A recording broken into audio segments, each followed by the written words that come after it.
ప్రభు పేరిట మీకు అందరికీ వందనాలు. ఈ యొక్క ఉదయకాల సమయంలో మరి దేవుణ్ణి ఆరాధించడానికి, దేవుని స్తుతించడానికి మరి మనందరం దేవుని సన్నిధికి వచ్చినందుకు దేవుడు మనకి ఇచ్చిన అవకాశాన్ని బట్టి దేవునికి వందనాలు చెల్లిస్తున్నాను.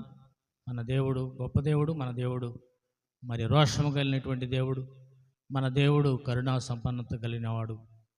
మరి ఆయన మనల్ని సురక్షితంగా కాపాడి మరి ఈ సమయంలో దేవుని యొక్క మాటలు వినడానికి దేవుడు మనకి ఇచ్చిన కృపను బట్టి వందనాలు. మరి ఎప్పటి నుంచో రావాలని చెప్పేసి అనుకుంటూ ఉన్నాను. మరి ఈ సందర్భంలో దేవుడు ఈ సమయాన్ని దేవుడు నాకు అనుగ్రహించినందుకు దేవునికి వందనాలు. మరి దేవుని యొక్క వాక్యంలో మనం చూసినట్లయితే మరి దేవుణ్ణి ఆరాధించేవారు ఆత్మతోనూ సత్యముతోనూ ఆరాధించాలి అని యేసు ప్రభు వారు సమయస్త్రీతో చెప్పినట్టుగా మనం చూస్తున్నాం. కాబట్టి ఇది యెహోవా ఏర్పాటు చేసిన దినము, దీని యందు మనం ఉత్సాహించి సంతోషించాలి. దేవుని యొక్క ఆరాధనలో మనం పాల్గొన్నప్పుడు మనం ఎప్పుడు కూడా దేవుణ్ణి ఆరాధిస్తూ, ఆయన స్తుతిస్తూ, ఆయన గణపరుస్తూ, ఆయన యొక్క మరి కృపలో మనం ఎదగాలనేది దేవుని యొక్క ఉద్దేశం. కాబట్టి ఈ సందర్భంగా మనం దేవుణ్ణి ఆరాధిద్దాం, దేవుని స్తుతిద్దాం, దేవుని యొక్క వాక్యాన్ని ధ్యానం చేద్దాం. మనకి ఏటువంటి పాఠాల్లో మరి పాఠ్య భాగాలు మనకి మరి దేవుని యొక్క మరి బిడ్డలు చదివి వినిపించారు. మరి వాక్యం మన ధ్యానంలోనికి మనం వెళదాం, దేవుని యొక్క వాక్యాన్ని మరి ధ్యానిద్దాం, దేవుని యొక్క గొప్పతనాన్ని మనం ఆరాధిద్దాం. పాడనా దేవ కళ్యాణిగా కళ్యాణిగా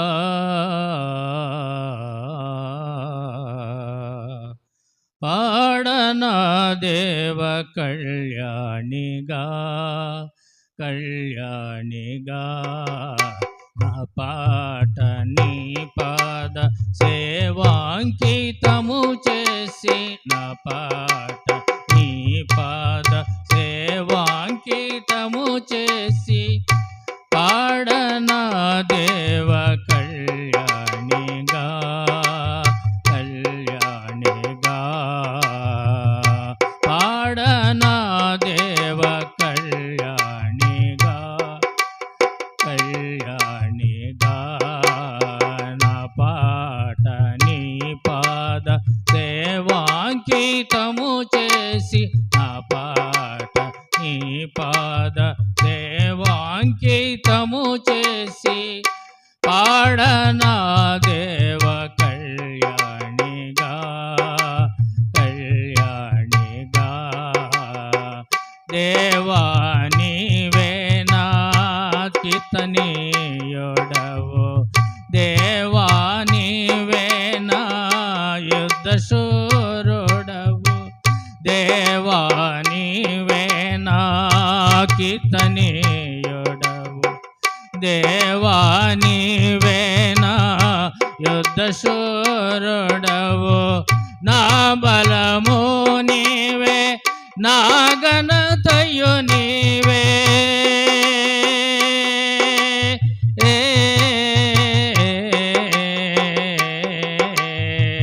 నా బలము నీవే, నా ఘనతయు నీవే, నా స్వరమునకు మధురిమము నీవే, నా స్వరమునకు మధురిమము నీవే, పాడనా దేవ కళ్యాణిగా కళ్యాణిగా నా పాట నీ పాద సేవాంకితము చేసి, నా పాట నీ పాద సేవాంకితము చేసి, పాడనా దేవ కళ్యాణిగా కళ్యాణిగా పాడనా దేవ కళ్యాణిగా కళ్యాణిగా.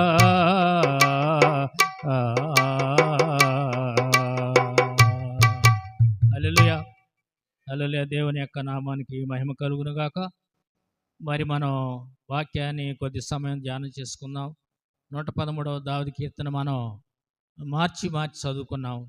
దావీదు రాసినటువంటి అద్భుతమైనటువంటి కీర్తనలో ఈ 113వ దావీదు కీర్తన కూడా చాలా గొప్ప కీర్తన అని మనం మరి అనుకోవచ్చు. కాబట్టి ఇక్కడ వాక్యంలో ఉన్నటువంటి అన్ని భాగాలు మనం చూడడం అవసరం లేదు, కానీ మనకి ఇప్పుడు ప్రస్తుతం ఏటువంటి అంశానికి మరి ఆధారంగా ఉన్నటువంటి 7, 8, 9 వచనాలు నేను చదువుతాను. 7వ వచనం 113వ దావీదు కీర్తన. ప్రధానులతో తన ప్రజల ప్రధానులతో వారిని కూర్చుండబెట్టగా ఆయన నేల నుండి దరిద్రులను పైకి లేవనెత్తువాడు, పెంట కుప్పల మీద నుండి పేదలను పైకెత్తువాడు.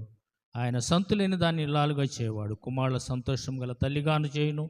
యెహోవాను స్తుతించుడి, యెహోవాను స్తుతించుడి అని దావీదు ఇక్కడ చెప్తూ ఉన్నాడు. మొదటి వచనంలో కూడా 113వ దావీదు కీర్తనలో కూడా యెహోవాను స్తుతించుడి. చివరికి వచ్చే సమయానికి చివరి వచనంలో ఆఖరి భాగంలో కూడా యెహోవాను స్తుతించుడి. అంటే యెహోవాను స్తుతించడం ద్వారా, ఆయన్ని మనం గణపరచడం ద్వారా, ఆయన్ని మనం మరి కొనియాడటం ద్వారా అనేక ఆశీర్వాదాలు మనకు వస్తాయి. కాబట్టి ఇవాళ దేవుని యొక్క సన్నిధిలోనికి మనం ఎందుకు వచ్చామని అంటే దేవుని స్తుతించడానికి, దేవుణ్ణి ఆరాధించడానికి. స్తుతి చేయుట మరి యథార్థవంతులకు శోభాస్కరం అని కీర్తన గ్రంథంలో మనం చూస్తూ ఉన్నాం. కాబట్టి దేవుని స్తుతించినప్పుడు ఆయన యొక్క శక్తిని మనకి కనపరుస్తాడు. స్తుతి అనేది ప్రతి ఒక్క విశ్వాసి హృదయంలో ఉండాలి. ప్రతి నిమిషం కూడా దేవుని మనం స్తుతిస్తూ ఉండాలి. అది కష్టమైన, ఇబ్బంది అయినా, నష్టమైనా, అలాగే సంతోషంలోనైనా, అన్ని పరిస్థితుల్లో కూడా మనం స్తుతించగలిగినటువంటి ఆ యొక్క ఆధ్యాత్మిక స్థితికి మనం రావాలి అనేది దేవుని యొక్క ఉద్దేశం. అందుకే 113వ దావీదు కీర్తన మొదటి భాగం చివరి భాగంలో కూడా అదే మాటను రాశాడు. అయితే ఆయన 8వ వచనంలో చాలా గంభీరమైన మాట రాశాడు. ఆయన నేల నుండి దరిద్రులను లేవనెత్తువాడు, పెంట కుప్ప మీద నుండి బేదలను పైకెత్తువాడు. ఈరోజు మనకి ఇవ్వబడినటువంటి అంశం దక్షిణ ఇండియా సంఘం అంతా కూడా, అన్ని సంఘాల్లో కూడా మరి మనకి ఇవ్వబడినటువంటి వాక్యము లేకపోతే అంశము ఏంటంటే అణిచివేయబడినటువంటి మరి వ్యవస్థలను పునరుద్ధరించుట. అణచివేయబడినటువంటి వ్యవస్థలను పునరుద్ధరించుట. అణచివేయబడిన వ్యవస్థలు అంటే, వ్యవస్థ అంటే సిస్టమ్ అని అంటాం మనం. Whether it is political system or social system or caste system, ఏ విధమైన వ్యవస్థ అయినా సరే, ఆ వ్యవస్థలో ఉన్నటువంటి వాళ్ళు ఒకవేళ ఎవరైనా అణిచివేయబడినట్లయితే వాళ్ళందరినీ కూడా పునరుద్ధరించాలి, వాళ్ళందరినీ కూడా పైకి లేపాలి, అప్లిఫ్ట్ చేయాలి అనేది దేవుని యొక్క సంకల్పం. కాబట్టి ప్రియమైనటువంటి సంగమా, మనం గమనించినట్లయితే చరిత్రలో చాలా సందర్భాల్లో, చాలా సమాజాల్లో అణిచివేయబడినటువంటి పరిస్థితులు మనం చూస్తాం. అణిచివేయబడినటువంటి సమాజాలని మనం చూస్తాం.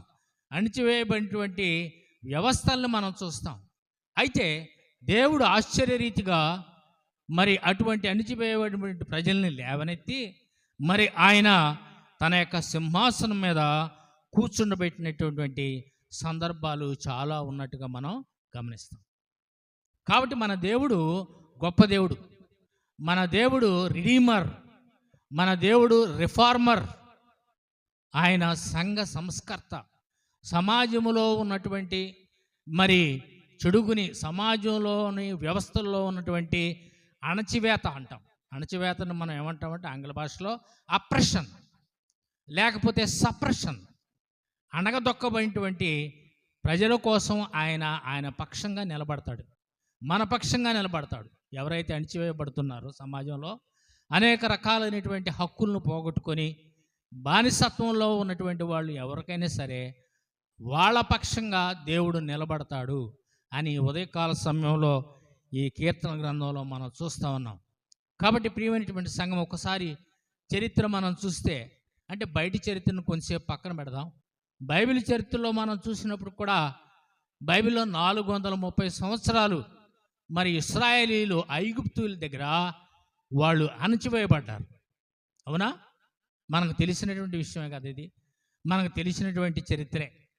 దాదాపు 430 సంవత్సరాలు ఇశ్రాయేలీలు ఐగుప్తు మహాసామ్రాజ్యం అప్పుడు ఐగుప్తు ప్రపంచానికి మొత్తాన్ని ఏలుతున్నటువంటి సామ్రాజ్యం. ఆ సామ్రాజ్యంలో మరి యూదులు, ఇశ్రాయేలీలు 430 సంవత్సరాలు అణగదొక్కబడ్డారు. 430 సంవత్సరాలు they were depressed, oppressed and suppressed. They lived like slaves. వాళ్ళు బానిసలుగా జీవిస్తున్నటువంటి సమయంలో దేవుడు వాళ్ళ మొర ఆలకించి మరి వాళ్ళని పైకి లేపటానికి దేవుడు ఒక ప్రణాళికను ఏర్పాటు చేసుకున్నట్టుగా మనం చూస్తూ ఉన్నాం. కాబట్టి నిర్గమకాండం మనం ఒకసారి జాగ్రత్తగా పరిశీలన చేస్తే నిర్గమకాండంలో ఒక అద్భుతమైనటువంటి మాట మనకి రాయబడింది. నిర్గమకాండం మొదటి భాగంలో మనం జాగ్రత్తగా పరిశీలన చేసినట్లయితే అక్కడ ఉన్నటువంటి వాక్య భాగాన్ని ఒకసారి మనం చూద్దాం. బైబిల్లో అందరూ కూడా తీయండి. నిర్గమకాండం మనం చూసినట్లయితే అక్కడ మరి ఆ యొక్క ఉన్నటువంటి వాళ్ళందరూ కూడా దేవునికి మొరపెడుతూ ఉన్నారట, దేవునికి నిట్టూర్పులు విడుస్తున్నారట. 2వ అధ్యాయం 23 వచనం ఎవరైనా చదవగలరా? 2:23. అలాగున అనేక దినములు జరిగిన మీదట ఐగుప్తు రాజు చనిపోయాను. ఇశ్రాయేలీయులు తాము చేస్తున్న వెట్టి పనులను బట్టి నిట్టూర్పులు విడుచుచు మొరపెట్టుచుండగా, చూడండి అక్కడ ఏమని రాయబడింది, వాళ్ళు చేస్తున్నటువంటి పనులను బట్టి. ఏం పనులు అవి? వెట్టి పనులు. అంటే ఒక విధంగా స్లావరీ, దాస్యం, స్వేచ్ఛ లేదు, వాళ్ళకి స్వాతంత్రం లేదు, ఏ విధమైనటువంటి హక్కులు లేవు. ఇవాళ మనం హ్యూమన్ రైట్స్ గురించి మాట్లాడుతున్నాం. యుఎన్ఓ మనకి హ్యూమన్ రైట్స్ ఇచ్చింది. హ్యూమన్ రైట్స్, మానవ హక్కులకి మనకు భంగం కలిగినట్లయితే మనం ఆ మానవ హక్కుల కమిషన్కి వెళ్ళి మన యొక్క వేదనని, మనకు బాధని తెలియజేయచ్చు. మనకు న్యాయం జరగటానికి అవకాశం ఉంది. కానీ ఆ రోజుల్లో కొన్ని వందల సంవత్సరాల క్రితం ఇటువంటి వ్యవస్థలు లేవు. ఇటువంటి మరి అంతర్జాతీయ సంస్థలు కానీ జాతీయ సంస్థలు కానీ ఏమి లేవు. ఉన్నది ఒకే ఒక సామ్రాజ్యం, అది ఐగుప్తు సామ్రాజ్యం. ఆ ఐగుప్తు సామ్రాజ్యంలో వీళ్ళు మరి ఇశ్రాయేలీయులు నిట్టూర్పులు విడుస్తూ వెట్టి పనులు చేస్తున్నారు. కాబట్టి వెట్టి పనులను బట్టి వారు పెట్టిన మొర దేవుని వద్దకి చేరు. దేవుని నామమున స్తోత్రం, హల్లెలూయా. మనం ఎప్పుడైతే దేవునికి మొర పెడతామో, ఎప్పుడైతే దేవునికి మనం విరిగిన హృదయంతో ఉంటామో, మనం దేవునికి మొర పెట్టినట్లయితే తప్పనిసరిగా ఆయన మొర ఆలకిస్తాడు. ఆలకిస్తానని ఆయన వాగ్దానం చేస్తున్నాడు. తీనవసరం లేదు. కానీ ఇర్మీయా గ్రంథం 33వ అధ్యాయం 3వ వచనంలో, నువ్వు నాకు మొర పెట్టుమో నేను నీకు ఉత్తరం ఇస్తాను. నువ్వు నాకు మొర పెడితే నేను నీకు ఉత్తరం ఇస్తాను. కాబట్టి ప్రియమైన సంగమా, ఇక్కడ ఉన్నటువంటి వాళ్ళం మనం, నువ్వు ఏ విధమైనటువంటి బాధలో ఉన్నావో నాకైతే తెలియదు, కానీ నువ్వు ఏ విధమైనటువంటి ఇబ్బందిలో ఉన్నావో నాకు తెలియదు, కానీ నువ్వు ఏ విధమైన సమస్యలో ఉన్నావో నాకు తెలియదు, కానీ ఇప్పుడు ఈ సమయంలో నువ్వు దేవునికి మొర పెట్టినట్లయితే నీ మొర తప్పనిసరిగా ఆయన ఆలకించి ఆయన జవాబు చెప్పేటువంటి జీవము కలిగినటువంటి దేవుడు అని మనం ఖచ్చితంగా చెప్పగలం. ఎలా చెప్పగలం అంటే, వాక్యమే మనకు ఆధారం, చరిత్రే మనకు ఆధారం. మన దేవుడు చరిత్ర కలిగిన వాడు. మన దేవుడు పురాణ పురుషుడు కాదు, కల్పించినటువంటి దేవుడు కాదు. ఆయన చారిత్రకమైనటువంటి పురుషుడు. చరిత్రలో అనేకమైనటువంటి సామ్రాజ్యాలని నేలమట్టం చేసినటువంటి దేవుడు. కాబట్టి మొర ఆయన దగ్గరికి వెళ్ళింది. అప్పుడు దేవుడు వారి మూలుగులు విని, దేవుడంట వారి యొక్క మూలుగులు అంటే వాళ్ళు పెట్టినటువంటి హింస, బాధ, కష్టం, ఇవన్నీ కూడా వాళ్ళు మూలుగుల రూపంలో మరి దేవుడు విని అబ్రహాము, ఇస్సాకు, యాకోబులతో చేసిన నిబంధనను జ్ఞాపకము చేసుకొని. ఎవరితో చేశాడు ఆయన నిబంధన? అబ్రహాము, ఇస్సాకు, యాకోబుల దేవుడు. పాత నిబంధన గ్రంథంలో ఎప్పుడు మనం చూసినా నువ్వెవరో ప్రభువా, నువ్వేంటి అని చెప్తే దేవుడు ఏమని చెప్పాడు తెలుసా? నేను అబ్రహాము, ఇస్సాకు, యాకోబుల దేవుణ్ణి. నేను అబ్రహామును లేపిన వాడిని, ఇస్సాకును లేపిన వాడిని, యాకోబును లేపిన వాడిని. కాబట్టి నాకు ఒక చరిత్ర ఉంది, నాకు ఒక అడ్రస్ ఉంది, నాకు ఒక ప్రత్యేకత ఉంది అని చెప్పినటువంటి దేవుడు మన దేవుడు. కాబట్టి అందుకని ఏమన్నాడంటే, అబ్రహాము, ఇస్సాకు, యాకోబులతో తాను చేసిన నిబంధన, అగ్రిమెంట్ లేకపోతే కోవనెంట్ అంట, ఒక నిబంధనని జ్ఞాపం చేసుకున్నాడు దేవుడు ఆ నిబంధనను జ్ఞాపం చేసుకుని దేవుడు ఇశ్రాయేలీయులను చూచెను, దేవుడు వారి యందు లక్ష్యం. దీని ద్వారా, ఈ వచనం ద్వారా మనం ఈ సమయంలో ఏమి నేర్చుకుంటున్నామంటే, మరి దేవుడు మన యొక్క మూలుగులు విని, మన యొక్క మరి ఆ బాధలను విని జవాబు చెప్పేటువంటి దేవుడు.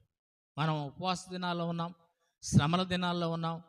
మరి దేవునికి దగ్గరగా నివసించి కొంతమంది ఉపవాసం ఉంటారు, కొంతమంది ఈ 40 దినాలు చాలా శ్రేష్టమైన దినాలుగా పరిగణిస్తాం. మన సిఎస్ఎస్ సంఘాల్లో కానీ మిగిలినటువంటి మెయిన్ లైన్ సంఘాల్లో ఇవి శ్రమల దినాలుగా, మండలపు దినాలుగా, ఉపవాస దినాలుగా పేరు ఏమైనా ఉన్నాయి. మనం దేవునికి దగ్గరగా అవ్వాలనేటువంటి మంచి ఉద్దేశంతో మన పెద్దవాళ్ళు ఈ యొక్క సాంప్రదాయాన్ని పెట్టారు. ఈ 40 రోజులు. ఎందుకు 40 రోజులు అంటే, 40 అనే దానికి చాలా రకాలైనటువంటి అర్థాలు ఉన్నట్టుగా మనం చూస్తాం. ఈ 40 అనే సంఖ్యకి ఒక ప్రత్యేకత ఉన్నట్టుగా మనం చూస్తాం. 40 రోజులు నోహు జలప్రళయంలో మరి 40 రాత్రింబగళ్ళు వచ్చింది. అలాగే మోషే కూడా మరి 10 ఆజ్ఞలు తీసుకురావడానికి ఆయన సినాయి పర్వతం మీదకి వెళ్ళి 40 రోజులు ఉన్నాడు. అలాగే యేసు ప్రభువారు తన పరిచర్య ప్రారంభించడానికి ముందు, ఆయన తన 3.5 సంవత్సరాలు పరిచర్యడానికి ముందు ఆయన 40 దినాలు 40 దినాలు ఏమున్నాడు? ఆయన ఉపవాసం ఉన్నాడు. పరిశుద్ధాత్మ చేత నింపబడ్డాడు. ఆత్మచేత నింపబడిన తర్వాత అప్పుడు ఆయన పరిచర్య కొనసాగించాడు. కాబట్టి 40 దినాలు అనేవి బైబిల్ గ్రంథంలో ఒక ప్రత్యేకమైన సంఖ్యగా మనం చూడొచ్చు. యేసు ప్రభు వారు సహితం ఆయన కూడా 40 రోజులు ఉపవాసం ఉండి ఆయన మరి పరిశుద్ధాత్మను పొందుకొని ఆ పరిశుద్ధాత్మ ద్వారా ఆయన పరిచర్య కొనసాగించినట్టుగా మనం చూస్తూ ఉన్నాం. కాబట్టి ఆయన పరిచర్యలో ఏమనుంది? ఆ యేసు ప్రభు వారు సరే పాత నిబంధన పక్కన పెడితే, మనకు ఆయన యొక్క పరిచర్యలో నజరేత్ మేనిఫెస్టో అంటాం. మేనిఫెస్టో అనే మాట మనం విన్నాం కదా.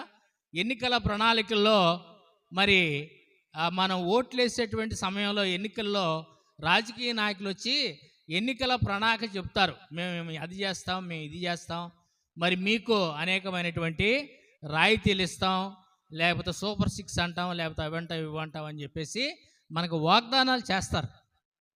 దాన్ని మనం మేనిఫెస్టో అని అంటాం, ఎలక్షన్ మేనిఫెస్టో. అయితే యేసు ప్రభు వారు తన పరిచర్య ప్రారంభించడానికి కూడా ఆయన ఒక మేనిఫెస్టో మనకి ఇచ్చినట్టుగా మనం చూస్తాం. దాన్నే నజరేత్ మేనిఫెస్టో అంటాం.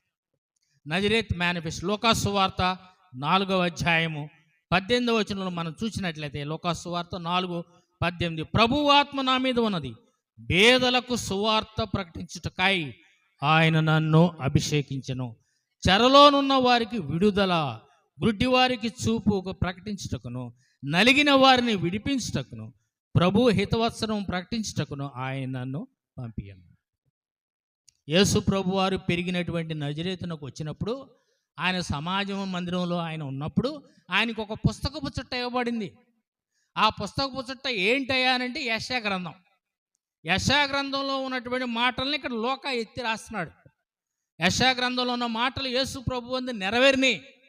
ఆయనే స్వయంగా ఆయన గురించి చెప్పుకున్నాడు.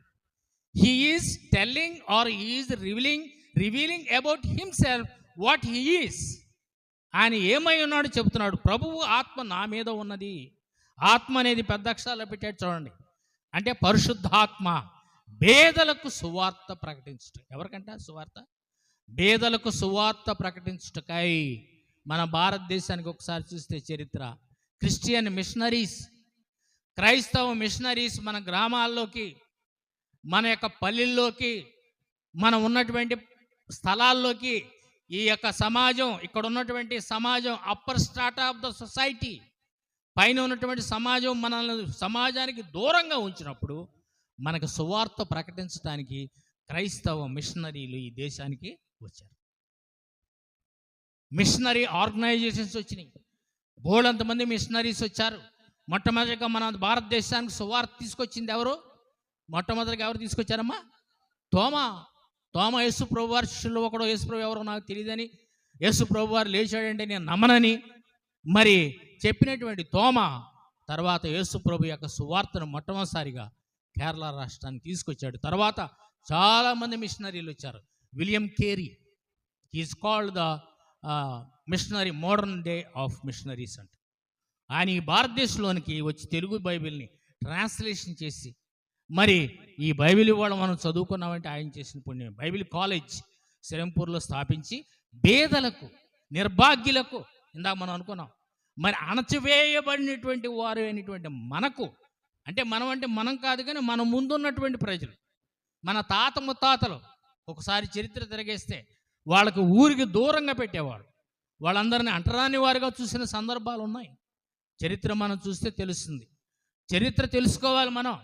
మనం ఎక్కడి నుంచి వచ్చాం, మనం దేని నుంచి వచ్చాం, ఈ సువార్త మనకి ఏం తీసుకొచ్చింది, యేసు ప్రభు వారి యొక్క సువార్త రక్షణ ఒకటేనా, లేకపోతే సోషల్ అప్లిఫ్ట్మెంట్ కూడా తీసుకొచ్చిందంటే రెండూ తీసుకొచ్చింది. రక్షణ తీసుకొచ్చింది, అలాగే సమాజంలో అణగదొక్కబడిన ప్రజలకి ఇవాళ మనకు ఒక గుర్తింపు వచ్చింది.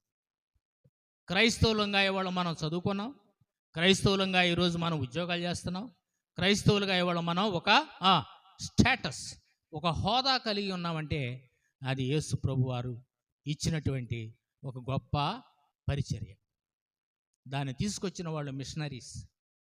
కాబట్టి church of south India, church of north India, ఈ సంఘాలన్నీ కూడా వాళ్ళు మన గతంలో ఉన్నటువంటి పూర్వీకులు స్థాపించి మరి మనకి విద్య, వైద్యం, మీరు ఎక్కడైనా చూడండి, ఈ రెండింటిని కూడా క్రైస్తవులు చేశారు. క్రైస్తవ కళాశాలలు, క్రైస్తవ మిషనరీ హాస్పిటల్స్, ఇవన్నీ కూడా క్రైస్తవులు ఇచ్చినయే. ఈరోజు కూడా మరి హిందువులు కూడా చెప్తారు, హిందువులు కూడా వాళ్ళు చాలా ధైర్యంగా చెప్తారు. నిజంగా ఎడ్యుకేషన్ అనేది మరి క్రైస్తవ మిషనరీల ద్వారే క్రైస్తవులే తీసుకొచ్చారు. నిజమైన ఎడ్యుకేషన్ అనేది అణగదొక్కబడినటువంటి ప్రజలైన మనకి మరి దేవుడు ఇచ్చినటువంటి ఒక గొప్ప అవకాశం. కాబట్టి నేను కానీ మన పాస్టర్ గారు కానీ noble missionary church, noble college మచిలీపట్నంలో చదువుకున్నాం.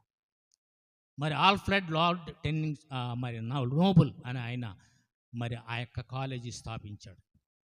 అక్కడ చదువుకున్నవారు ఈ స్థితిలో ఉండగలిగిన వారు.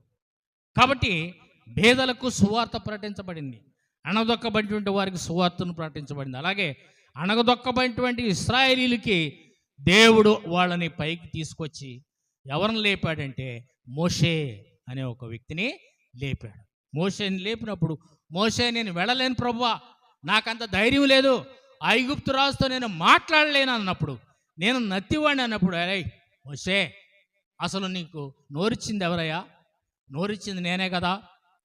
కాబట్టి నీ అన్న నీకు తోడుగా ఉంటాడు, నువ్వు వెళ్ళమన్నప్పుడు మళ్ళీ ఇంకొక వంక చెప్తాడు మోషే, అయ్యా నేను ఏమని చెప్పాలి, నువ్వు మరి నేను అంత గొప్ప చక్రవర్తి దగ్గరికి వెళ్ళినప్పుడు నువ్వు ఎవరు పిలిచారు, నిన్ను ఎవరు రమ్మన్నారు, ఎవరో ఇశ్రాయేలుని విడిపించమన్నారు అని చెప్తే నేను ఏమని చెప్పాలి అని అంటే, అప్పుడు దేవుడు అన్నాడు, నేను ఉన్నవాడను అనువాడనై ఉన్నాను. I am that I am, నేను ఉన్నవాడను అనువాడను అయి ఉన్నానని చెప్పు, మిగతాదంతా నేను చూసుకుంటా, నువ్వు నిలబడంతే, నా కోసం నువ్వు నిలబడు, మిగిలినవన్నీ నేను చూసుకుంటా అని దేవుడు ఒక ఆజ్ఞ ఇచ్చినప్పుడు మోషే వెళ్ళి వాళ్ళని విడిపించడానికి ఎన్నో రకాలైనటువంటి తెగుళ్ళు వచ్చినాయి. తొందరగా విడిపించలేదు, తొందరగా ఇవ్వలేదు, తొందరగా వాళ్ళకి స్వేచ్ఛనివ్వలా ఈ యొక్క మరి ఐగుప్తు మహారాజు. ఆఖరికి మొత్తం మీద వాళ్ళని బయటికి పంపించినప్పుడు కొన్ని లక్షల మంది బయలుదేరి ఎర్ర సముద్రం దగ్గరికి వచ్చినప్పుడు మళ్ళీ వాళ్ళకు ఒక ప్రమాదం ఎదురైంది. ఎర్ర సముద్రం ఎదురొచ్చింది. ఎర్ర సముద్రం వెళ్ళాలంటే, మరి ఎర్ర సముద్రం నుంచి వెళ్ళాలంటే మునిగిపోతారు. వెనక నుంచేమో ఐగుప్తు యొక్క ఫరో సైన్యం వస్తుంది, వెనక ఐరోపా మరి ఫరో సైన్యం, ముందేమో మరి ఎర్ర సముద్రం. ఎలా వెళ్ళాలి, ఎట్లా, ఏం చేయాలి, ముందు వెనక గొయ్యి అన్నట్టుగా ఉంది వాళ్ళ పరిస్థితి. అటువంటి సందర్భంలో ప్రభుకి మోషే మొరపెట్టాడు, అయ్యా నీ ఎలాగా ఇలా ఉంది పరిస్థితి, నేనేం చేయాలి ఇప్పుడు? అదిగో అటు నుంచి అటు ఐగుప్తు యొక్క ఫరో రథాలు వస్తూ ఉన్నాయి, ఇటు ఎర్ర సముద్రం ప్రవహిస్తూ ఉంది, నా పరిస్థితి ఏంటి, మా పరిస్థితి ఏంటి, కొన్ని లక్షల మంది ఉన్నాం, ఒకరిద్దరం కాదు అన్నప్పుడు, మోషే నీ చేతిలో ఏముంది? నీ చేతిలో ఏముందంటే నా చేతిలో కర్ర ఉంది, ఆ కర్రని ఊరికి అలా నీళ్ళ మీద ఇలా చాలు, మిగతాదంతా కూడా నేను చూసుకుంటాను అన్నప్పుడు దేవుడు ఒక ఆశ్చర్య కార్యం చరిత్రలో చేశాడు. అదే ఎర్ర సముద్రాన్ని 2 పాయలుగా చేశాడు. ఎర్ర సముద్రాన్ని 2 పాయలుగా చేసి ఆరిన నేలను వాళ్ళు నడిచారు. జల సముద్రాలన్నీ, జలరాశులన్నీ ఏకరాశిగా నిలబడినట్టుగా మనం నిర్గమకాండలో మనం చూస్తాం. జలరాశులన్నీ ఏకరాశిగా నిలబడి దానిలో నుంచి వాళ్ళు నడిచి పొడి నేలను నడిచి వెళ్ళిపోయారు. ఎంత గొప్ప మరి అద్భుతం చూడండి. హల్లెలూయా, హల్లెలూయా. జలరాశులన్నీ ఏకరాశిగా నిలిచిపోయేనే నీ జనుల ఎదుట. జలరాశులన్నీ ఏకరాశిగా నిలిచిపోయేనే నీ జనుల ఎదుట. అవి భూకంపాలే అయినా, అవి పెను తుఫానులే అయినా, అవి భూకంపాలే అయినా, పెను తుఫానులే అయినా, నీ కృపయే శాసించనా. అవి వెనక్కి పోయేనా, నీ కృపయే శాసించనా. అవి వెనక్కి పోయేనా, నీ కృప నాకు చాలును. నీ కృప లేనిదే నే బ్రతుకలేను, నీ కృప లేనిదే నే బ్రతుకలేను. జలరాశులన్నీ ఏకరాశిగా నిలిచిపోయేనే నీ జనుల ఎదుట. జలరాశులన్నీ ఏకరాశిగా నిలిచిపోయేనే నీ జనుల ఎదుట. హల్లెలూయా, హల్లెలూయా. జలరాశులన్నీ ఏకరాశిగా నిలబడినప్పుడు వాళ్ళందరూ కూడా 6 నెలలను బయటకు వచ్చారు. తర్వాత ఫరో సైన్యం వచ్చినప్పుడు ఆ ఎర్ర సముద్రంలో వారు మునిగి చనిపోయారు. అణగదొక్కబడినటువంటి వారికి, సమాజంలో పీడించబడినటువంటి వారికి పునరుద్ధరించడానికి దేవుడు గొప్ప కార్యం ఆనాడు బైబిల్ చరిత్రలో చేశాడు. ఇది వాస్తవం, ఇది వాస్తవం. ఈనాడు కూడా వాస్తవమే. ఈరోజు కూడా ఇది వాస్తవం. ఎందుకంటే మన దేవుడు నిన్న నేడు నిరంతరము ఒకే రీతిగా ఉన్నవాడు. ఆయనలో మార్పు లేదు. ఒకవేళ మనం మారొచ్చామో కానీ ఆయన మారని దేవుడు, ఆయనలో మార్పు లేనిటువంటి దేవుడు. అందుకనే మరి ఇశ్రాయేలు ఐగుప్తీయుల వలన వాళ్ళు అనేక సార్లు దాస్య శృంఖలాల్లో ఉన్నారు. తర్వాత ఐగుప్తులు వెళ్ళిపోయిన తర్వాత ఫిలిస్తీన్లు వచ్చారు. మళ్ళీ ఇశ్రాయేల్ని అణగదొక్కడానికి ఫిలిస్తీన్లు వచ్చారు. ఫిలిస్తీన్ని మరి సంహరించడానికి బోళ్ళంతమంది న్యాయాధిపతులను దేవుడు లేపుకున్నాడు. దెబోరా, స్త్రీలలో మనం చూసినట్లయితే స్త్రీలలో దెబోరా, మరి యువతలు చూసినట్లయితే మగవాళ్ళలో గిద్యోను, సంసోను, ఇటువంటి వాళ్ళని దేవుడు లేపాడు. ఫిలిస్తీన్ని మరి ఫిలిస్తీన్లు చెరలో ఉన్నప్పుడు దేవుడు వాళ్ళని విడిపించినట్టుగా మనం న్యాయాధిపతుల గ్రంథంలో మనం చూస్తాం. తర్వాత అసీరీలు వచ్చినప్పుడు వాళ్ళని కూడా దేవుడు వాళ్ళని విడిపించినట్టుగా మనం చూస్తాం.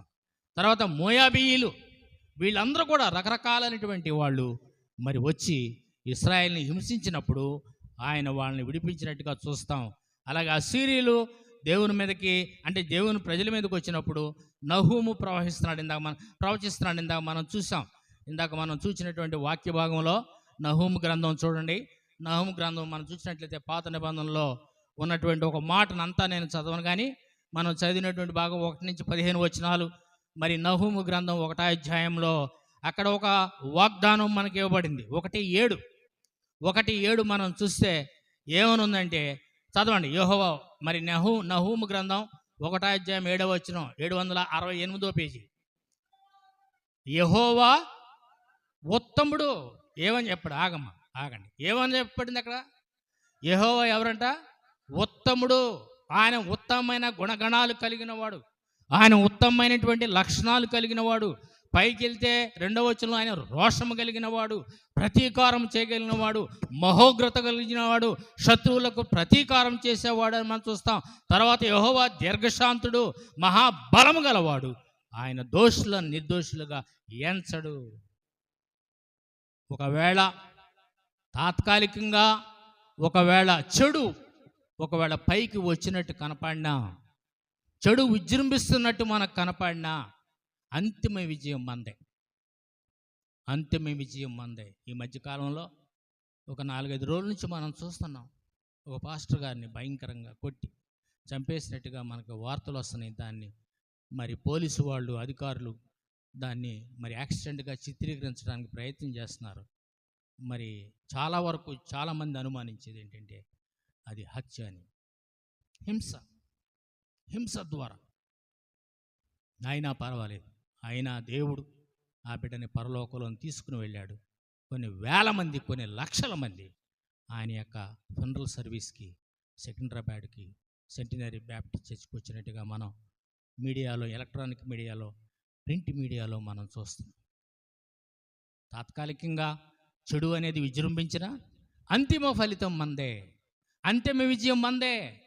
అంతిమంగా మనందరినీ కాపాడేవాడు దేవుడు. ఒకవేళ ప్రాణాలు తీసుకోవచ్చు, ప్రాణాలు తీసేయచ్చు, కానీ ఆత్మను తీయలేరు కదా, ఆత్మను చంపలేరు కదా.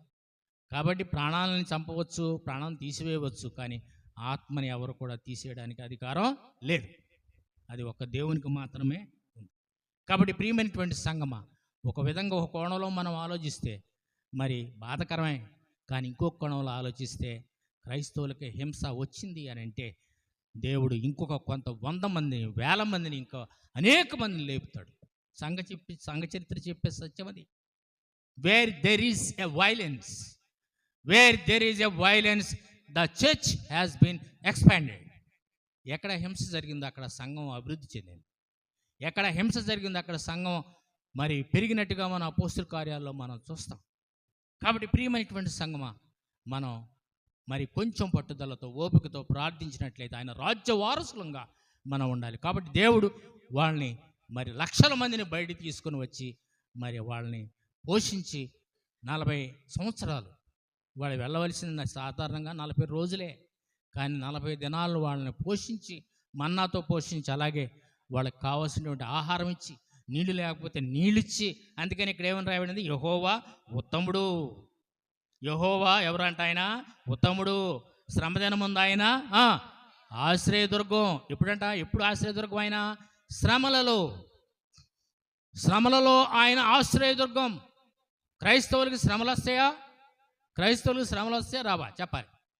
క్రైస్తవులకు శ్రమలు ఏమి రావు అని చెప్పాడా దేవుడు? దేవుడు మీరందరూ హాయిగా ఉంటారు, హ్యాపీగా ఉంటారని చెప్పాడా? చెప్పలేదు. ఏమన్నాడు ఆయన? ఎవడైనా క్రీస్తునందు అన్నాడు, వాడు నూతన సృష్టే. కానీ మరి ఎవరైతే నన్ను వెంబడిస్తారో, ఎవడైనా నన్ను వెంబడింపకోనేలా వాడు తను తాను ఉపేక్షించుకొని తన సిలువనెత్తుకొని ప్రతిరోజు నన్ను వెంబడించాలి. ఏదో ఒకరోజు కాదు, ఏదో ఆదివారం కాదు సుమా. ఏమన్నాడని? ఎవడైనా నన్ను వెంబడింపగోరిన ఎడలా ముందే మనం తీర్మానించుకోవాలి. ఆయన వెంబడించినట్లయితే ఎవడైనా నన్ను వెంబడింపకోని ఎడలా తను తాను ఉపేక్షించుకోవాలి. అంటే ఏంటి? ఇక నేను కాదు, నీవే ప్రభువా. పౌలు అన్నాడు, ఇక జీవించేవాడు నేను కాదు, క్రీస్తే నాలో జీవిస్తున్నాడు. పౌలు కూడా హతసాక్షి అయ్యాడు. పౌలు కూడా నీరో చక్రవర్తి సమయంలో తన ప్రాణాన్ని పోగొట్టుకున్నాడు. ఎంతోమంది రక్తం ఒలికించినటువంటి భూమి ఇది. అయినా సరే క్రీస్తు రాజ్యం ఆగదు, ఆయన రాజ్యం కట్టబడుతుంది. అనేక మంది, వేల మంది, కోట్ల మంది క్రైస్తవులు ఇవాళ మరి ఇంకా పుడుతూనే ఉన్నారు, దేవుని నామాన్ని ఎరుగుతూనే ఉన్నారు, దేవుని నామంలో ముందుకు వెళుతూ ఉన్నారు. ఆయన ఉత్తముడు అని దేవుని యొక్క వాక్యంలో మనం చూస్తున్నాం. ఇంకా ఆయన నమ్మిన శ్రమదిన ముందు ఆయన ఆశ్రయదుర్గము, తన యందు నమ్మకించు వారిని ఆయన ఎరుగును. ఆయన యందు నమ్మకించినట్లయితే తప్పనిసరిగా ఆయన ఎరుగును. అందరిని కాదమ్మా, అందరిని కాదు. మీరు దాని వాక్యాన్ని మనం వక్రీకరించకూడదు. అక్కడ స్పష్టంగా రాయబడింది, ఎవ్రీ ప్రామిస్ ఇస్ కండిషనల్ అన్నారు. అందుకే చూడండి, వాగ్దానం ఎవరికంటే తన యందు నమ్మకించు వారిని. తన యందు నమ్మకించు వారిని అన్నాడా? అందరిని అన్నాడా? తన యందు నమ్మకించు వారిని ఆయన ఎరుగునంటే అర్థం ఏంటి? ఆయన తోడుగా ఉంటాడు, ఆయన నిలబడతాడు మన పక్షంగా. అందుకే ఆయనకు ఒక పేరు పెట్టారు. ఆయనకి ఏం పేరు? అది ఇమ్మానుయేల్. ఇమ్మానుయేల్ అంటే ఏంటి అర్థం? దేవుడు మనకు తోడని అర్థం. దేవుడు మనకు తోడని అర్థం. కన్యక గర్భవతి అయి కుమారుని కన్ను, ఆయనకి ఇమ్మానుయేల్ అని పేరు పెట్టబడును. ఇమ్మానుయేల్ అనగా భాషాంతరమున దేవుడు మనకు తోడని అర్థం. ఎవరికి తోడు? అందరికా? ఎవరికి తోడు? ఆయన యందు నమ్మిక ఉంచువారు, ఆయన యందు విశ్వాసం ఉంచిన వారికి, ఆయన యందు విశ్వాసంతో ముందుకు నడిచేవారికి. అందుకే ఎబ్రీ గ్రంథకర్త అంటాడు, విశ్వాసము లేకుండా దేవునికి ఇష్టడుగా ఉండుట అసాధ్యం. విశ్వాసము లేకుండా దేవునికి ఇష్టడుగా ఉండుట అసాధ్యం. విశ్వాసము కలిగి విశ్వాస వీరులుగా క్రైస్తవ సంఘం ఇవాళ ముందుకు నడవలసిన గడి వచ్చింది. విశ్వాసంతో ముందుకు వెళ్ళాలి. శ్రమలు వచ్చినా కానీ ముందుకు వెళ్ళాలి. ఎందుకంటే శ్రమల వెనక మనల్ని నడిపించేవాడు, అణగదొప్పగడిన వారి యొక్క పక్షంగా పోరాడేటువంటి ఒక వీరుడు ఉన్నాడు, ఒక హీరో ఉన్నాడు. ఎవరు ఆ హీరో అంటే యేసు. మరణాన్ని జయించి లేచిన వాడున్నాడు. ఈ సమస్త సృష్టిని నోటి మాట చేత చేసి దాన్ని పరిపాలన చేస్తున్నటువంటి దేవుడు ఉన్నాడు. ఆయనే మన యేసు ప్రభువు. కాబట్టి ప్రియమైనటువంటి సంగమ, నహూము గ్రంథంలో కూడా నినివే గూర్చిన దేవోక్తి వచ్చి నినివే ప్రాంతంలో ఉన్నటువంటి అస్సీరులు వచ్చేస్తున్నారు, ప్రభువా మాకేంటి, మా పరిస్థితి ఏంటి, ఇశ్రాయేలుగా మేము ఎలా ఉండాలి అని మొరపెట్టినప్పుడు దేవుడు వాళ్ళకి చెప్తున్నాడు, నేను రోషం గల దేవుడినయ్యా, నేను ప్రతీకారం చేస్తాను, మీరు తొందరపడదు. హబక్కూకు గ్రంథంలో కూడా అదే చూస్తామను. హబక్కూకు కూడా అదే ప్రశ్న వేస్తాడు, ప్రభువా ఏంటి అన్నిలు వచ్చి మా మీద పడుతున్నారు, మరి మాకు ఆశ్రయం, ఎవరు మాకు దుర్గం అని హబక్కూకు ఏడుస్తూ ఉంటాడు. హబక్కూకు ఎంతో కనిపెడతా ఉంటాడు, అడుగుతూ ఉంటాడు, దేవుని ప్రశ్న అడుగుతూ ఉంటాడు. దేవుని కూడా మనం ప్రశ్న అడగొచ్చు, దేవునితో మనం మాట్లాడవచ్చు. దేవునితో మనం మరి మాట్లాడితే ఆయన జవాబు చెప్తాడు. అయితే ఆ యొక్క శిఖరానికి వెళ్ళిపోయి పైన వెళ్ళి కనిపెడుతున్నాడు. అప్పుడు దేవుడు అన్నాడు, ఇదిగో నేను ఒక నూతన క్రియ జరిగిస్తున్నాను, నువ్వేమి కంగారు పడొద్దు, భయపడొద్దు, వెరవద్దు. భక్తిహీనులు అలాగే లేస్తారు తాత్కాలికంగా, కానీ ఆయన యందు నమ్మిక ఉంచిన వారు మాత్రం ఎల్లప్పుడూ నివసిస్తారు. వాళ్ళకి నేను తోడుగా ఉన్నానని చెప్పినప్పుడు అప్పుడు హబక్కూకు రియలైజ్ అయ్యాడు. హబక్కూకు చివరి మాటలు రాస్తాడు. అక్కడ ద్రాక్ష తోటలో ద్రాక్షకాయలు లేకపోయినా, శాలలో పశువులు లేకపోయినా నేను యెహోవా యందు ఆనందించాను. ఈ ఉదయకాల సమయంలో నువ్వు దేవుని యందు ఆనందిస్తున్నావా? ఒకవేళ కష్టం, ఇబ్బంది, నష్టం ఉండొచ్చు, రావని ప్రభు చెప్పలా, కానీ దేవుని వాగ్దానం ఉంది, వచ్చినా సరే వాటిలో నేను నీకు తోడుగా ఉంటాను, ఆ ఇబ్బందుల్లో నేను నీకు తోడుగా ఉంటాను, ఆ కష్టాల్లో నేను నీకు తోడుగా ఉంటాను. బబులోను సామ్రాజ్యంలో మరి అణగదొక్కబడినటువంటి మరి 3 బిడ్డలు అన్నారు, షడ్రక్, మెషక్, అబేద్నెగోలు. ఇదిగో నువ్వు చేయించినటువంటి విగ్రహానికి మేము మొక్కవలసిన పని లేదో. ఒకవేళ మా దేవుడు ఆ యొక్క అగ్నిగుండంలో నుంచి మమ్మల్ని రప్పించకపోయినా పర్వాలేదు, మేము కాలి మసి బూడిదైపోతాం తప్ప నీ మొక్కవని చెప్పినప్పుడు వాళ్ళు ధైర్యంగా ఉన్నప్పుడు వాళ్ళని తీసుకెళ్ళి ఆ యొక్క అగ్నిగుండంలో వేసినప్పుడు వాళ్ళకి 3 కాదు 4 కనపడుతున్నారు. దానిలో ఆ నాలుగో వ్యక్తి ఎవరు? యేసయ్య. రాజు అన్నారు, రే బొంట్లారు, మనం 3 వేసాం కదా, 4వ వ్యక్తి కనబడుతున్నారు, ఎవరు ఆయన? ఏంటి? ఆయనే యేసు ప్రభు. వచ్చి వాళ్ళకి అగ్ని వాసన కూడా తగలకుండా వాళ్ళని కాపాడినవాడు. కాబట్టి ప్రియమైన క్రైస్తవ సంగమా, మనం ఇది మేలుక్కునే సమయం. శ్రమల్లో మనం అతిశయపడాలి. శ్రమల్లో మనకు ఆయన తోడుగా ఉంటాడు. శ్రమల్లో మనకు ఆయన నిరీక్షణ. నహూం అనే దానికి అర్థం ఏంటంటే హెబ్రీ భాషలో నహూం అంటే ఆదరణ అని అర్థం. నహూం అంటే ఆదరణ, కంఫర్ట్ అని అర్థం, నెమ్మది, ఆదరణ అనే అర్థం ఇచ్చేటువంటి పదం అన్నీ ఇక్కడ వాడబడింది. నహూం హెబ్రీ భాషలో ప్రతి పదానికి అర్థం ఉంటుంది. కాబట్టి నహూం అంటే ఆదరణ, మనకు ఆదరణ కలిగించేటువంటి వాడు, మనకి కంఫర్ట్ని ఇచ్చేవాడు. ఉన్నాయి బాధలు ఉంటాయి, కష్టాలు ఉంటాయి, ఇబ్బందులు ఉంటాయి, అయినా సరే మనకు ఆదరణ ఇచ్చేవాడు పరిశుద్ధాత్మ దేవుడు ఉన్నాడు మనకి. పరిశుద్ధాత్మకి ఇంకొక పేరేంటంటే ఆదరణకర్త. పరిశుద్ధాత్మకి ఇంకొక పేరేంటండి? ఆదరణకర్త, ద కంఫర్టర్.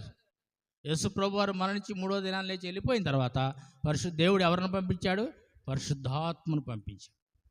ఇప్పుడు మన మధ్య ఎవరున్నారు? పరిశుద్ధాత్మ దేవుడు ఉన్నాడని గ్యారంటీ ఏంటి? తలకాయ ఊపితే సరిపోయిందా? ఉన్నాడని గ్యారంటీ ఏంటి? ఎలా చెప్పగలం మనం? యేసు ప్రభు వారు చెప్పలేదా? యేసు ప్రభు చెప్పలేదు. ఏమని చెప్పాడు? ఎక్కడైతే 2-3 నా నామం పేరట ప్రార్థిస్తారో, నా నామం పేరట కూడుకుంటారో, అక్కడ నా సన్నిధి ఉంటుంది. ఇప్పుడు ఇక్కడ ఆయన సన్నిధి ఉందా లేదా? ఇక్కడ ఆయన యొక్క సన్నిధి ఉందని మనం నమ్మగలమా లేదా? ఎట్లా నమ్ముతున్నాం? ఎలా నమ్మగలం? ఏదండి ఎక్కడ కనబడుతుంది మనకంటే ఆయన వాక్యమే మనకు ఆధారం. వాక్యమే మనకి మరి స్పష్టత మనకి ఇస్తుంది. ఆది యందు వాక్యం ఉండును అన్నాడు. అందుకనే వాక్యం చదువుతూ ఉండాలి, వాక్యాన్ని మనం నెమరవేస్తూ ఉండాలి. ఈ లెంట్ డేస్లో ముఖ్యంగా వాక్యాన్ని బాగా చదవండి ఖాళీ సమయంలో. మరి అందుకనే యోహాను అన్నాడు, ఆది యందు వాక్యం ఉండెను, వాక్యము దేవుని యొద్ద ఉండెను, వాక్యమే దేవుడైండెను. ఆది యందు వాక్యం ఉండెను, ఆది యందు వాక్యముండెను, వాక్యమే ఆ దేవుడాయెను. ఆది యందు వాక్యముండెను, వాక్యమే ఆ దేవుడాయెను. కృపా సత్య సంపూర్ణుడవుగా శరీరధారివై జన్మించినావు. కృపా సత్య సంపూర్ణుడవుగా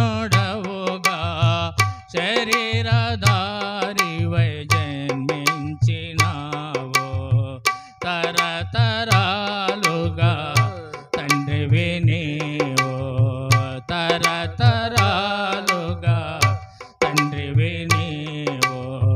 స్తుతుడవైన శ్రీ యేసు స్వామి, స్తుతుడవైన శ్రీ యేసు స్వామి, తరతరాలుగా తండ్రివి నీవు. అవనిలో నీ దివ్య మహిమ ఎన్న తరమా ఎవరికైనా.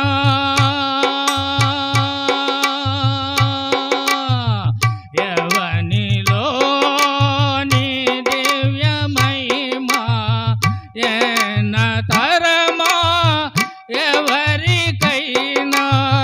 తలలో వంచి నీ పాద సన్నిధి ప్రస్తుతింతుము పరమాత్మ నేను.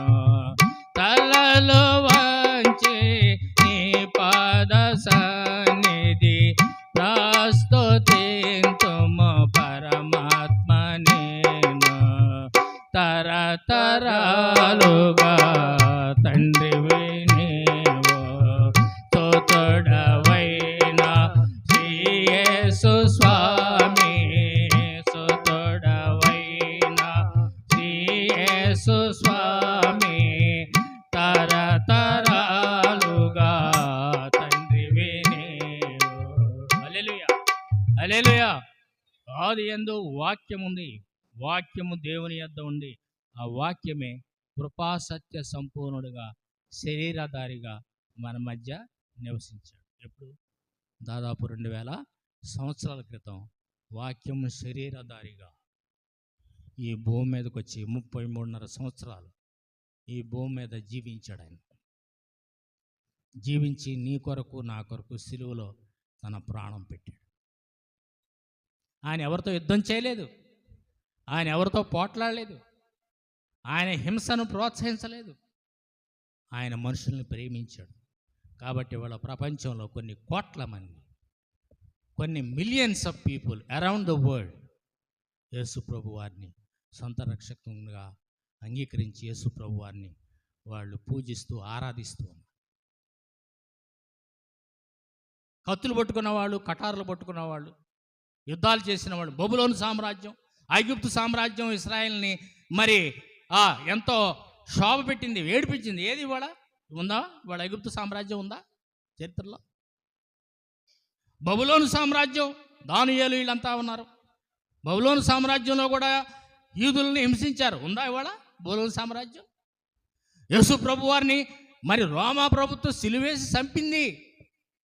సిలువేసి చంపింది రోమా ప్రభుత్వం. మరి రోమా ప్రభుత్వం ఇవాళ ఉందా? అన్ని ప్రభుత్వాలు ఇదిగో ఈ భూగర్భంలో కలిసిపోయింది, అన్ని భూగర్భంలో కలిసిపోయినాయి. కానీ యేసు యొక్క ప్రభుత్వం, యేసు యొక్క సామ్రాజ్యం, యేసు రాజ్యము ఇంకా నిలబడే ఉంది, ఇంకా కొనసాగుతూనే ఉంది, ఇంకా వెళుతూనే ఉంది. ఇంకా దీనికి అంతం లేదు. హల్లెలూయా, హల్లెలూయా. దీనికి అంతం లేదు. ఇది దేవుని యొక్క రాజ్యం, ఇది దేవుని యొక్క రాజ్యం, ఇది మనుషులు స్థాపించిన రాజ్యం కాదు.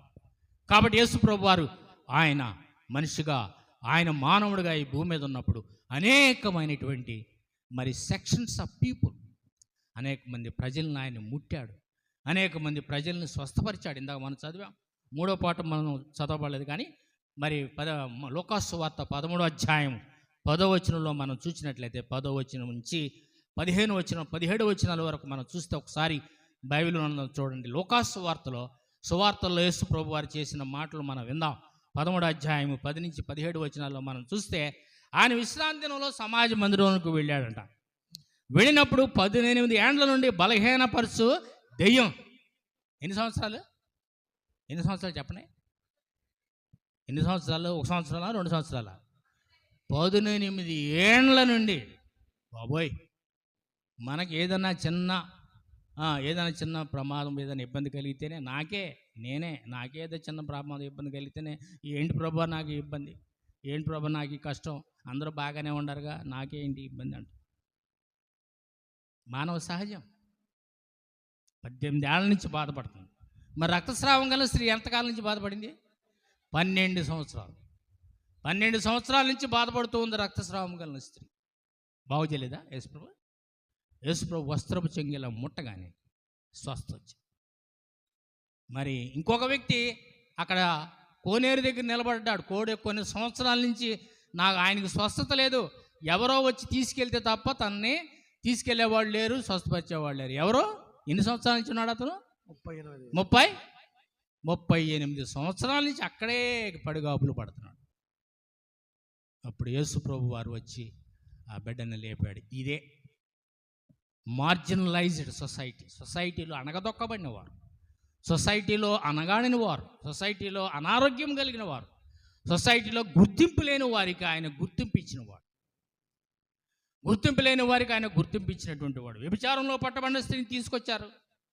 వాళ్ళంతా అన్యాయంగా తీసుకొస్తే యేసు ప్రభు వారు ఒకే ఒక మాట అన్నాడు. అయ్యా, వాళ్ళు అన్నారు ధర్మశాస్త్రం ప్రకారం రాళ్లతో కొట్టి చంపాలి, అది ధర్మశాస్త్రం మాకు చెబుతుంది. నువ్వేం చేస్తావు? రాళ్లతో కొట్టి చంపేయండి అని అంటే ఏమంటాడు? నువ్వు పాపమును రక్షించడానికి వచ్చావు కదా, మరి ఎందుకు చంపమంటావు అంటాడు. లేదు, చంపొద్దనంటే మరి ధర్మశాస్త్రం ఎలా చెబుతుంది కదా అంటాడు. ఎటు చెప్పినా వాళ్ళు దానికి మెలికి పెట్టడానికి రెడీగా ఉన్నారు. కాబట్టి దేవునికే వాళ్ళు పాఠాలు నేర్పితే ఎట్లాగా? అందుకనే సర్వజ్ఞానం కలిగిన దేవుడు ఏమన్నాడు తెలుసా? నీలో పాపం లేని ఎవడో వాడు రాయి వేయమన్నాడు. వెంటనే వాళ్ళంతా అక్కడి నుంచి ఒక్కతే నిలబడి ఉంది. అమ్మా, నేను కూడా నీకు శిక్ష ఆ అమ్మాయికి ఆవిడికి శిక్ష విధించగలిగినటువంటి హక్కు ఉన్నవాడు ఒకే ఒకడు ఆయన యేసు ప్రభు. ఆయన ఏమన్నాడు? నేను కూడా నీకు శిక్ష విధించదని చెప్పి ఒక మాట చెప్పాడు. ఇక నువ్వు పాపము చేయి. సమాజంలో ఒక డిగ్నిటీని తీసుకొచ్చాడు స్త్రీలకి, పురుషులకి. స్త్రీలు బతకాలలో చదువు ఉంది అసలు స్త్రీలకి? మహాత్మా పూలే అనే గొప్పవాడు వచ్చినప్పుడు స్త్రీలకి ఒక 4 పిల్లలను కూర్చోబెట్టి అక్కడ ఆడవాళ్ళని చదివించారు. ఇవాళ ఆడవాళ్ళు అన్నింటిలో కూడా, అన్ని రంగాల్లో, విద్యలో, చదువుల్లో, ఉద్యోగాల్లో, మరి శాసనసభల్లో, చట్టసభల్లో ఇవాళ ఆడవాళ్ళకి అన్ని రకాలైనటువంటి సదుపాయాలు ఇవాళ ఇవ్వండి. యేసు ప్రభు వారు ఉన్న రోజుల్లో అవేమీ లేవు. అయినా సరే యేసు ప్రభు వారు ఆయన తనకున్న సమయంలో ఆయన వాళ్ళకి ఒక విమెన్ ఎంపవర్మెంట్ అంటాం, స్త్రీల సాధికారత ఆనాడే ఇచ్చాడు. ఇవాళ చెప్పుకుంటున్నాం మనం, చెప్పుకుంటున్నాం ఆడవాళ్ళకి ఎంతో స్వాతంత్రం ఇచ్చాడు. ఆనాడే ఇచ్చాడు ఆయన. దాదాపు 2000 సంవత్సరాల క్రితమే స్త్రీనిగా చూసినవాడు, మనిషినిగా చూసినవాడు, మానవత్వాన్ని తన యొక్క చేతల ద్వారా చూపించిన మానవ మహామనిషి అవతారమూర్తి యేసు. ఆ మానవత్వం కోసమే తన ప్రాణాన్ని పెట్టినవాడు యేసు. కాబట్టి 18 ఏండ్ల నుంచి బలహీనం పరుచు దయ్యం అక్కడ ఉంది. కానీ ఇక్కడ ఆశ్చర్యం ఏంటంటే అసలు ఆ అమ్మాయి ఆవిడ ఎక్కడ అడిగినట్లేదు. చూడండి, ప్రభువా నన్ను స్వస్థపరచమని ఏం అడగలే. అక్కడ ఎంత మాత్రం చక్కగా నిలబడలేకుండా, కానీ యేసు ఆమెను చూచి, అయ్యా నన్ను బాగు చేయ్యా, ఇన్ని ఏండ్ల నుంచి నేను బాధపడుతున్నాను అని అడిగినట్టు ఎక్కడ కనబట్టలేదు ఇక్కడ మనకి. అయినా సరే అడగకపోయినా ఆవిడ యొక్క బాధను అర్థం చేసుకుని ఆమెను చూచి రమ్మని పిలిచి, అమ్మా నీ బలహీనత నుండి నువ్వు విడుదల పొంది ఉన్నావని ఆమెతో చెప్పి ఆమె మీద చేతులుంచగానే ఆమె చక్కగా నిలువబడి దేవుని మహిమపరిచింది. హల్లెలూయా! అందరూ హల్లెలూయా చెప్పండి. హల్లెలూయా! ఆమె చక్కగా నిలబడిపోయింది. ఇలాగా నిఠారుగా నిలబడి దేవుని ఏం చేసింది? మహింపరిచి.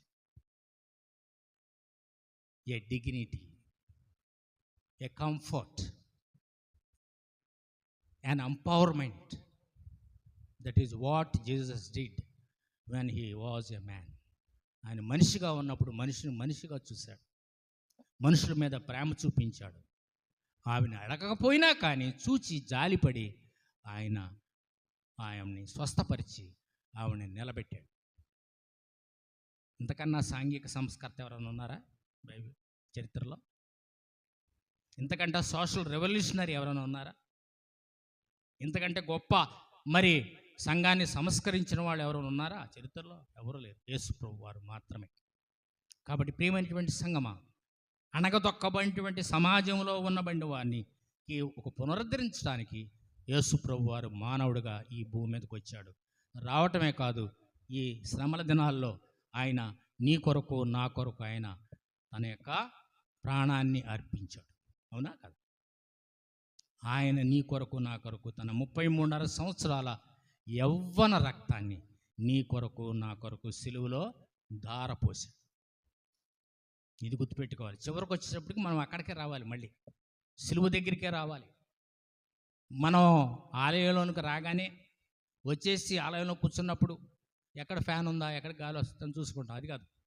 రాగానే మనం కళ్ళు మూసుకుని, ప్రభువా నీకు వందనాలు అయ్యా, నీ మరణ భూస్థాపన పునరుద్ధానాల ద్వారా నాకు రక్షణ ఇచ్చావు ప్రభువా అని ఆయన్ని మనం ప్రతిసారి ఆయన్ని స్తుతించాలి.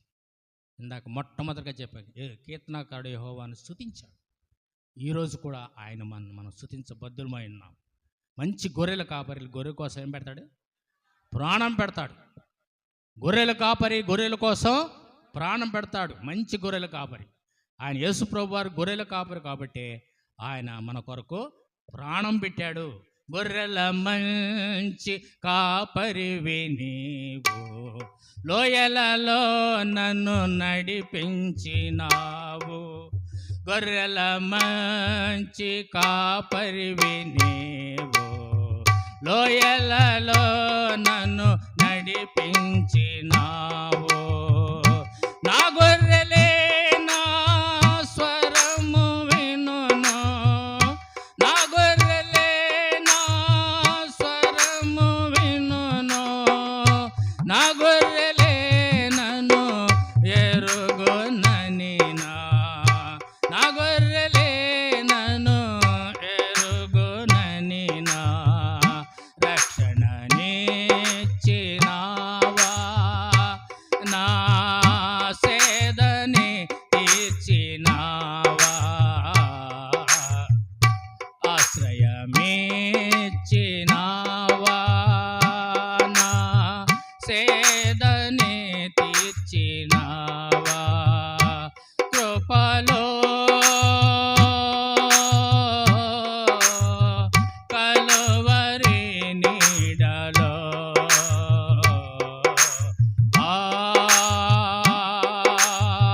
సిలువ జాడలో సాగెదనే సయ్య నే సాకులాడా, సందేహపడనయ్య లోకమును వీడా, సాగెదనే సయ్య నే సాకులాడా, సందేహపడనయ్య లోకమును వీడా.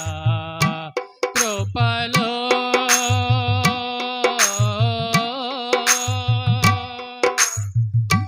అద్భుతము దేవని సిలువ యాగం, ఆశ్చర్యము నీ పునరుద్ధానము. అద్భుతము దేవని సిలువ యాగం, ఆశ్చర్యము నీ పునరుద్ధానము. ఆధారమే లేని అల్పుని ప్రేమించే, ఆధారమే లేని అల్పుని ప్రేమించే, అర్హత లేని అందుని కరుణించి, అర్హత లేని అందుని కరుణించి, నీచినావా నా శిక్షని బాపినావా రక్షణ నీచినావా నా శిక్షని బాపినావా కృపలో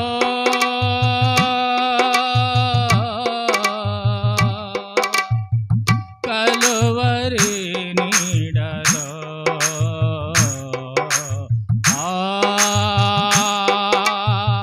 సిలువ జాడలో యేసు ప్రభువారు ఈ యొక్క కృపలో ఆయన కలువరి నీడలో మనం జీవించినప్పుడు ఆయన మనల్ని నడిపిస్తాడు, ముందుకు తీసుకువెళ్తాడు. మరి ఆ విధమైనటువంటి అనుభవాన్ని నేను నా జీవితంలో రుచి చూశాను. కాబట్టి అనేక చోట్లకి అనేక సువార్తను తీసుకుని వెళుతున్నాను మన సిఎస్ఎస్ సంఘాలలో. మరి మొదటి వారం, రెండో వారం, మూడో వారం, నాలుగో వారం, 4 వారాలు ఏదో ఒక సంఘానికి సిఎస్ఎస్ సంఘాలకు వెళ్ళి దేవుని యొక్క వాక్యాన్ని ప్రకటిస్తున్నాను. దేవుడు నాకు ఇచ్చిన భాగ్యం అది. అయితే ఎప్పటి నుంచో మరి బెంజమిన్ అయ్య గారు నన్ను ఇన్వైట్ చేస్తున్నారు. అయితే 4 వారాలు నాకు ఖాళీ ఉండవు అయ్యా, మరి 5వ వారం అయితే నాకు ఖాళీ ఉంటుంది రమ్మన్నప్పుడు 5వ వారం ఇక్కడ రావటం జరిగింది. మరి దేవుడు సంకల్పించాడు. మీరందరూ కూడా మిమ్మల్ని చూడడానికి మరొకసారి నాకు చాలా సంతోషంగా ఉంది. మరి దేవుడు మిమ్మల్ని అందరిని దీవించాలి. మీ గురించి కూడా మేము ప్రార్థన చేస్తున్నాం. మమ్మల్ని కూడా ప్రార్థన చేయండి. వాళ్ళ ప్రార్థన చాలా అవసరం, సంఘానికి చాలా ప్రార్థన అవసరం. భయంకరమైన రోజులు ఇవాళ మన ముందు ఉన్నాయి, గుర్తుపెట్టుకోండి. భయంకరమైనటువంటి రోజులు మన ముందు మనం చూడబోతూ ఉన్నాం. దానికి ఒకే ఒక సమాధానం ప్రార్థన. ప్రార్థన ద్వారానే మనం విజయం సాధిస్తాం. కాబట్టి ప్రియమైన సంగమా, మరొకసారి ఈ సమయంలో నన్ను పిలిచి ఆహ్వానించినటువంటి బెంజమిన్ అయ్య గారి యొక్క మరి కుటుంబానికి, బెంజమిన్ అయ్య గారికి, మీకు అందరికీ కూడా ప్రత్యేకమైన వందనాలు చెల్లిస్తున్నాను. మిమ్మల్ని అందరినీ దేవుడు దీవించును గాక. ఎంత ఓపికతో వాక్యాన్ని విన్న మీకు అందరికీ దేవుడు తన యొక్క కృపా కటాక్ష వీక్షణాలు దయచేయను గాక. చిన్న ప్రార్థన చేసుకుందాం. మా కృప కలిగిన దేవా, శక్తి గల తండ్రి, మా ప్రభువా, నీ యొక్క మహాకృపను బట్టి, నీ యొక్క మహాప్రేమను బట్టి నీకు వందనాలు. ఆ యొక్క ఉదయకాల సమయంలో మీరు మాతో మాట్లాడినందుకు నీకు వందనాలు. నాయన మా ప్రభువా, నీ యొక్క కృపలో మమ్మల్ని బలపరిచి, నాయన మమ్మల్ని స్థిరపరిచిన విధానం బట్టి నీకే వందనాలు, నీకే స్తోత్రాలు చెల్లించుకుంటున్నాం. అయా మీరే దీవించండి, ఆస్వాదించండి మా ప్రభువా. అవునైనా నువ్వు అణగదొక్కబడినటువంటి వారి యొక్క అణగదొక్కబడినటువంటి సమాజాలకి మా ప్రభువా నువ్వు వెలుగునిచ్చేవాడివి నాయన. అణగదొక్కబడిన సమాజాలను ఉద్ధరించేవాడివి మా ప్రభువా. ఉద్ధరించావు గతంలో, ఈరోజు కూడా నువ్వు కాపాడుతూ ఉన్నావు మా ప్రభువా. నాయన మమ్మల్ని దీవించండి, ఆస్వాదించండి, సంఘాన్ని దీవించండి. అయ్యా సంఘంలో పరిచయం చేస్తున్న బెంజమిన్ అయ్య గారిని దీవించండి. మరి ఈ మధ్యకాలంలో కొంత యాక్సిడెంట్ గురయ్యారు మా ప్రభువా, పూర్తి స్వస్థత విడుదల దయచేయండి. అమ్మగారిని దీవించండి, వాళ్ళ పిల్లల్ని దీవించండి మా ప్రభువా. సంఘ పెద్దల్ని, చిన్నవారిని, పెద్దవారిని అందరినీ దీవించండి, ఆశీర్వదించండి, నడిపించండి, కాపాడమని. మీరు అక్కడ ఆలస్యం అయితే మా ప్రభు మరలా కలుసుకొని ఆనందించే భాగ్యం మాకు దయచేయమని మీరే దీవించమని యేసుక్రీస్తు అతి పరిశుద్ధ నామమున అడిగి వేడుకొనుచున్నాము తండ్రి. Okay, amen. థ్యాంక్ యూ అనండి.